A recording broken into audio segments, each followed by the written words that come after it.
حاضرین کرام، دسے سورت راب سورت دا، اس پر چند جملے سے بات فرمائیں۔ اس پر کبھی آپ نے غور کیا ہے کہ جس دن سے انسان زمین پر آیا ہے بغیر قبلے کے کوئی آسمانی دین نہیں آیا؟ اور فرمائیں گے کیا؟ توقع کروں کہ بات کو آپ ذہن میں جگہ دیں گے؟ جب سے لے کر انسان زمین پر آیا ہے بندے نے رب کی پوجا شروع کی ہے، کوئی آسمانی دین بغیر قبلے کے نہیں آیا۔ نہیں، آپ اس کو نوٹس ہی نہیں کر رہے۔ نوٹس اس طرح کرنا جیسا جٹ چکا مارنا نہ داندا کی اتھا درد ہونا دو قدم اتنا پھر کھڑی اس طرح نہیں نوٹس کرنا مطلب پھر اس طرح اتھا کھڑے رہو، جیڑی سپیڈ پکڑو نا پھر یہ چکے نہیں آتا سپیڈ پکڑی پھر ٹھڑا گیا۔ میں جو جملہ بول رہا ہوں آپ کے ذہن میں آ رہا ہے؟ کوئی آسمانی دین بغیر قبلے کے نہیں ہوا۔ کیوں؟ اس پر امام راضی نے تبصرہ کیا۔ انہوں نے کہا کنسنٹریشن کرنے کے لیے، توجہ کرنے کے لیے، جب تک بندے کو نظر کچھ نہ آئے توجہ دے نہیں سکتا۔ دسے سورت را پہ سورت دا۔ اب اس میں ایک بات ہے کہ کسی کو اٹریکٹ کرنے کے لیے حسن چاہیے۔ آپ دیکھتے ہیں کہ جس وقت ایک ٹیپ بیچنا چاہتے ہیں تو ٹیپ جو ہے اس کا فوٹو بناتے ہیں، لیکن اٹریکشن کچھ نہیں ہے۔ اس کے فوٹو بنانے سے کیا نکلے؟ وہاں اس وقت موجودہ وقت کے جو مزاج کی کمزوری ہے اس کو ایکسپلائٹ کرتے ہیں۔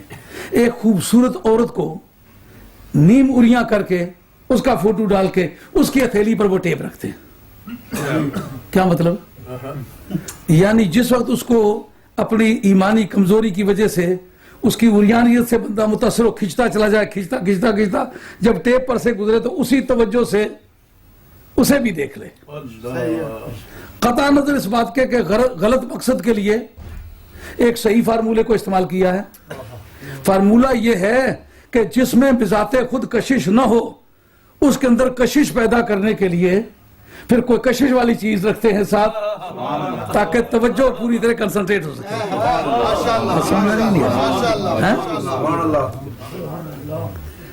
اب جو یہ بات سمجھ آئی کہ کوئی آسمانی دین بغیر کعبے کے، بغیر قبلے کے نہیں ہوا، اس وقت یہ بات بھی ضرور سمجھ میں آنی چاہیے کوئی قبلہ بغیر نبی کے بھی نہیں ہوا۔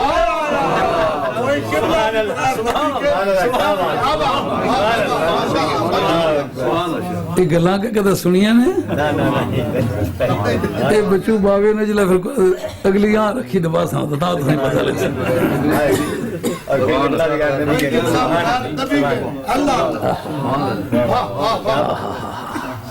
سبحان اللہ۔ اس وقت یہ بات سمجھ میں آئی ہے قبلے کا سین چھوڑ کے چلتے ہیں کوئے یار۔ آپ سمجھتے ہوں کہ یہ میری تباہ ذات بات ہے۔ ربنا اخرجنا من هذه القرية الظالم اهلها۔ قاری صاحب نظر نہیں پہ آنے؟ ہاں یہ نات خانہ علی عادت ہے نا، سہ نات پڑھی تھے نسے اس آخر اساں انہاں ہی نات واسطے کھلے بیٹھے اسے اساں نے کوئی گل سننے جو بھی نہیں۔ بسم اللہ۔ ہاں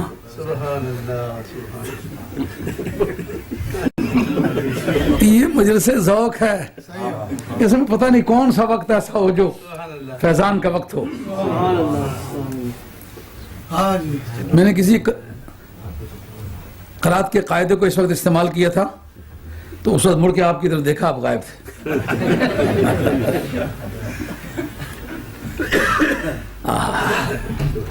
جو خروج کسرے سے طرف استعلاء کے قاریوں کے نزدیک یہ مشکلات کی حد ہے۔ من هذه القرية الظالم أهلها۔ سبحان اللہ۔ خروج کسرے سے طرف استعلاء کے، یہ زوا جو ہے حروف مستعلیہ متقع میں سے ہے نا، اطباق بھی اور استعلاء بھی، کسرے سے ان کی طرف خروج مشکل ہوتا ہے، اس لیے میں نے ان کی طرف دیکھا تو غائب۔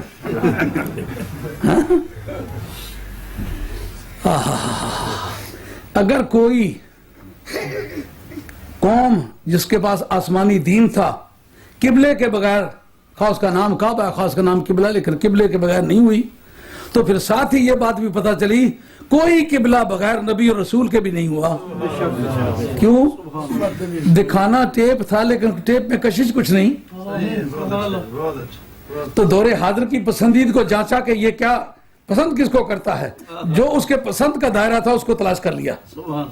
ایک عورت کے ہاتھ پہ وہ ٹیپ رکھی، اب پروردگار عالم کھینچنا چاہتے کہ قبلے کی طرف، لیکن قبلے میں پتھر ہیں کشش کچھ نہیں، کہا پھر بہتر کسی نبی اور رسول کے پاس اس کو رکھو۔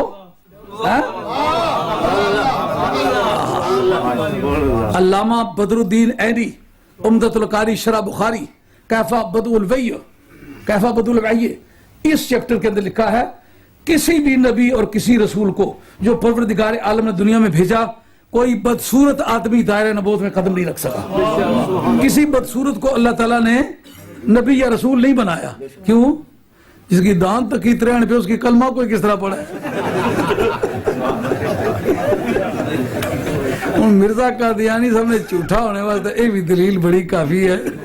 خواجہ گولوی رحمۃ اللہ علیہ بارگاہ وچ کوئی مائیاں آئیاں تے آکھن لگیاں تے ابی اولاد سیاں تے دعا کرانے دی آئیاں تے پیر ملے ہی نہیں، دوروں ہی تکے تے امائی کہانی اساں تے ٹائم ہی ضائع ہویا کہ آئیاں تے پیراں اساں نے سرہ پر ہاتھ بھی نہیں پھیریا تے ملاقات بھی نہیں ہے۔ انہوں نے کہا چلیے کچھ بھی نہیں ہوا چند جا پیر تے تکی کی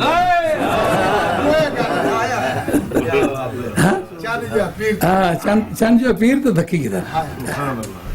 تو انبیاء علیہ السلام خوبصورت ہوتے رہے، کسی کی بدصورتی بھی کافی دلیل ہے کہ یہ نبوت کے دعوے میں جھوٹا ہے، کوئی بدصورت آدمی نبی ہو نہیں سکتا۔ یہ علامہ عینی نے لکھا ہے، کہا جب کبھی صورت انسانی میں جبریل امی آئے دیا قلبی کی شکل میں آئے۔ کہا کیوں؟ کہا عرب سوسائٹی میں سب سے زیادہ خوبصورت بعد حضرت امیر حمزہ سب سے زیادہ خوبصورت آدمی دیا قلبی تھے۔ تو رب کریم کی بارگاہ سے جب جبریل امین صورت انسانی کا لباس پہن کے آتے رہے، حکم ہوتا رہا کہ جو سب سے زیادہ خوبصورت آدمی اس کے لباس میں جاؤ۔ کیوں؟ کہ حسن صورت کو قبول پیغام میں دخل ہے۔ گل ماری تو جلا پولی کس نے بڑا ہو، حسن صورت کو قبول پیغام میں دخل ہے۔ اساں ایک مرید کسی کو پیرا کول بیعت ہویا، انہاں کہا دستگیر دی اولاد چھوڑی تے دوئیں کول بیعت ہوئے ہیں، بیعت ہونے سے کوئی بندے نے پترا کرو ہے ایسے گرکیاں بیعت ہوئی کارے شاید داند بھی کلے ترائی تے نصیحت داند بھی ترنے اسے کرو۔ اس نے صورت کو قبول پیغام میں دخل ہے، جب دیا قلبی کی شکل میں تو جائے گا خوبصورت لگے گا میرا یار پیار سے تجھے۔ جو آیت مولانا نے پڑھی تھی اس میں پتا ہے پیچھے کا مضمون آگے وہاں تمام ہوتا ہے، یہ ایک الگ چیپٹر ہے۔ اس پر میری ایک تقریر پھیرے کی آج سے کوئی 40 برس پہلے کی یادگاری تقریر ہے، اس پر گفتگو کی تھی کہ پیچھے ذکر جہاد کا بھی ہے، زکوٰۃ کا بھی ہے، ہجرت کا بھی ہے، جان خرچ کرنی، مال خرچ کرنا اور وطن خرچ کرنا، سب قربانیاں دینی۔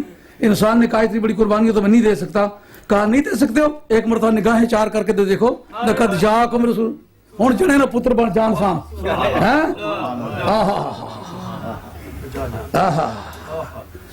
پلکاں نیزے پکڑ کھلوئیاں مت کوئی چھاتی پاوے، کوئی نینا والیا روک نینا نو، آئے ہائے نینا والیا روک نینا نو، اے فوجاں نہیں چڑھائیاں۔ رب نے کہا لقد جاءکم رسول من انفسکم، کہتے ہو جان نہیں خرچ کر سکتے، مال نہیں خرچ کر سکتے؟ زنان مصر نے اپنی زندگی میں کبھی سوچا تھا کہ اپنے آپ پر چھریاں چلائیں گے اف نہیں کریں گے؟ کوئی کانٹا بھی چبھے تو کبھی برداشت نہ کریں، اپنے ہاتھوں سے کیوں کاٹ رہی ہیں؟ کہا جن کی نگاہ جمال یوسفی کو دیکھ رہی ہو ان کو کیوں پتا چلے کہ ہمارے اوپر نشتر چل رہے ہیں، اپنے ہاتھ سے نشتر چلائیں اف نہ کرے۔ کہا اے زنان مصر تم نے جمال یوسفی دیکھا، تمہیں پتا نہ چلا کہ ہمارے بدن پر چھریاں چل رہی ہیں، میری موت کا وقت آئے گا، مدینے والا میرے ساتھ آ کے کھڑا ہوگا، ایک مرتبہ سرکار کی نگاہوں میں نگاہ ڈال دے کے دیکھوں گا، مجھے کیوں پتا چل رہے کہ میں مر رہا ہوں، سرکار کو دیکھ رہا ہوں، مزے ہی آ رہے ہیں۔ ایسی موت خدا سے بار بار کیوں نہ مانگوں؟ صحتیں لاکھوں میری بیماری ہے غم پہ نثار، جس میں اٹھے بارہا ان کی عیادت کے مزے، کاش ایسی موت کئی مرتبہ آتی۔ سمجھو بات؟ اب بات پھر واپس آ گئی کہ کوئی دین دسے صورت را بے صورت، ہاں قبلے کا ہونا یہ اسی فارمولے کے تحت ہے کہ بندہ اس کے کنسنٹریشن نہیں ہوتی. یہ جس وقت مراقبہ کرتے ہیں قبلے کی طرف روح کر کے بیٹھنے کی کیا وجہ ہے؟ کا توجہ مرتکز نہیں ہوتی. کا شیخ کا تصور کرنے کی کیا ضرورت ہے؟ کا دسے صورت را بے صورت. گل یہ بہت لمبی ہے، پورے نتیجے پچھاد بڑا لمبا کم بڑی سی جی مولانا. پھر اگلے دوسرے تفسیر میں اس کو پورا کرنے کی ٹرائی کرتے کہ اب مولانا بیگ صاحب تشریف لاتے ہیں تو 5 منٹوں میں اپنا خطبہ پیش کرتے ہیں. ہے بڑا دلچسپ مضمون ہے، دسے صورت را. اب ایک بات آپ نے یاد رکھنی ہے، کوئی آسمانی دین قبلے کے بغیر نہیں آیا، کوئی قبلہ بغیر نبی اور رسول کے نہیں آیا، کوئی مراقبہ بغیر تصور شیخ کے نہیں ہوا، کوئی تصور شیخ بغیر نبی پاک علیہ السلام کے تصور کے نہیں ہوا. ہمیشہ حکم ہوا قبلے کی طرف منہ کر کے بیٹھو. کیوں؟ دسے صورت را بے صورت دا. یہاں تک مضمون آیا. آگے پھر اگر 5 منٹ مزید آپ